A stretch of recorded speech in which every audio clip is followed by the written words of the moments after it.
baik Om Andre yang sebagai panelis dalam diskusi ini.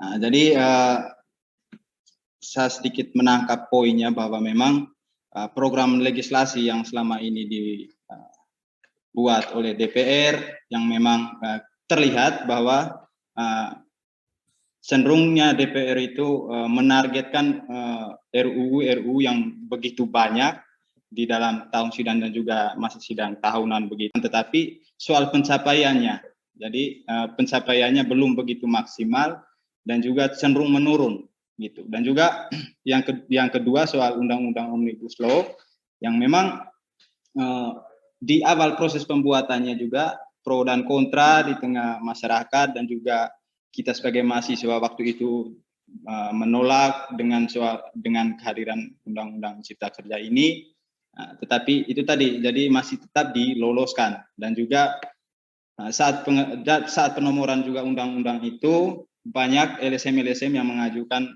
judicial review di Mahkamah Konstitusi. Makanya seperti yang disampaikan oleh panelis tadi bahwa sudah diputuskan oleh MK bahwa undang-undang itu inkonstitusional, bersyarat begitu. Jadi ini yang menjadi pertanyaan buat kita. Jadi kok kenapa begitu? Itu yang kedua. Yang ketiga soal undang-undang IKN yang memang tidak terlalu transparan soal pembahasannya dan juga soal naskah akademisnya gitu yang dikritikin oleh berbagai LSM sampai sekarang ini. Jadi teman-teman semua yang ada di dalam Zoom meeting bahwa di hadapan kita ini ada 8 narasumber dalam diskusi ini. Jadi sekedar pemberitahuan bahwa kita sebagai penyelenggara diskusi Ikatan Pemuda Pemerhati Parlemen mengundang semua teman-teman OKP yang tergabung di dalam Cipayung Plus DKI Jakarta. Jadi kita semua kemarin itu kita mengundang semua teman-teman OKP kemarin. Akan tetapi yang sempat hadir, yang sudah komunikasi dengan kita yang bersedia hadir pada kesempatan ini ada 8 OKP.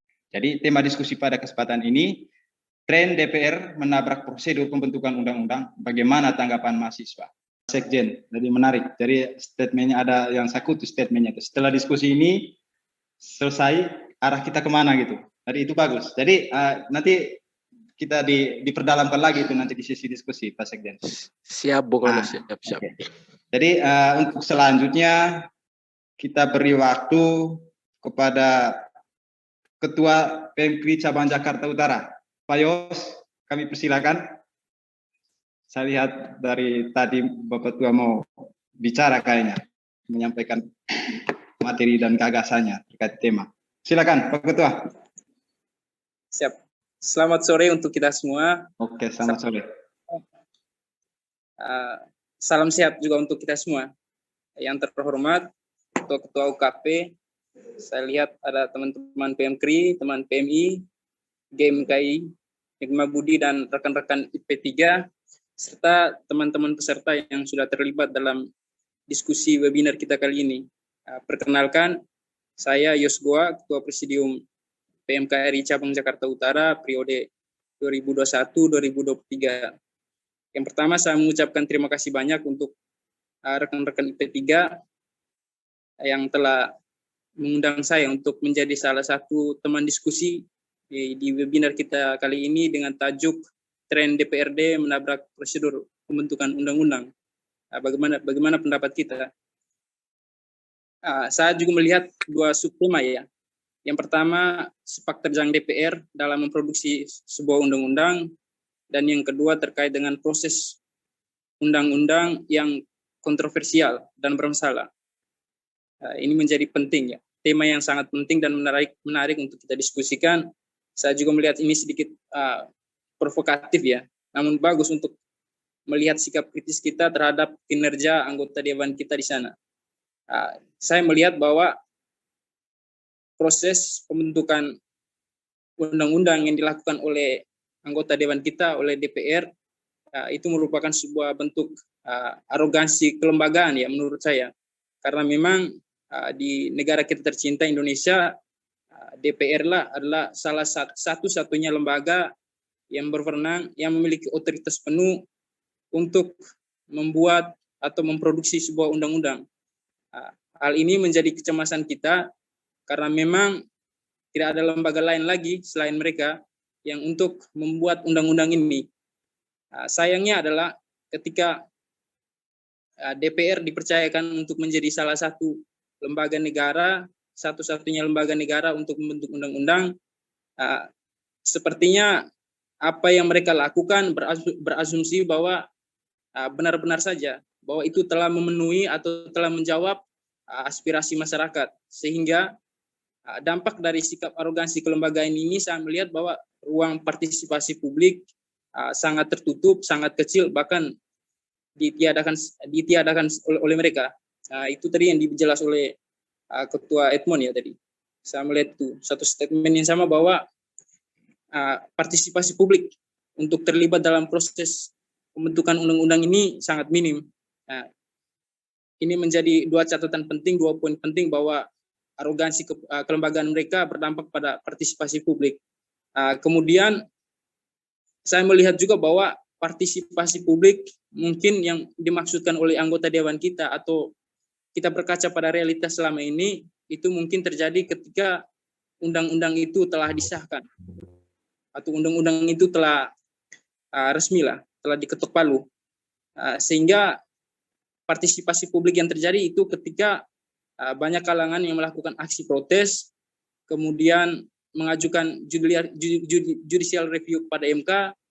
Ini menjadi catatan buruk bagi mereka. Apakah proses partisipasi publik atau ruang partisipasi publik terjadi setelah undang-undang itu disahkan, atau bagaimana mekanismenya yang sebenarnya? Itu menjadi pertanyaan refleksi buat anggota dewan kita untuk kemudian bisa membuat ruang partisipasi publik yang sehat.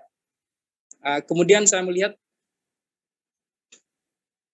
sebuah kejanggalan ya, ketika undang-undang ini dibuat seolah untuk memenuhi aspirasi ataupun permasalahan-permasalahan bangsa, kemudian dibuatlah sebuah produk perundang-undangan.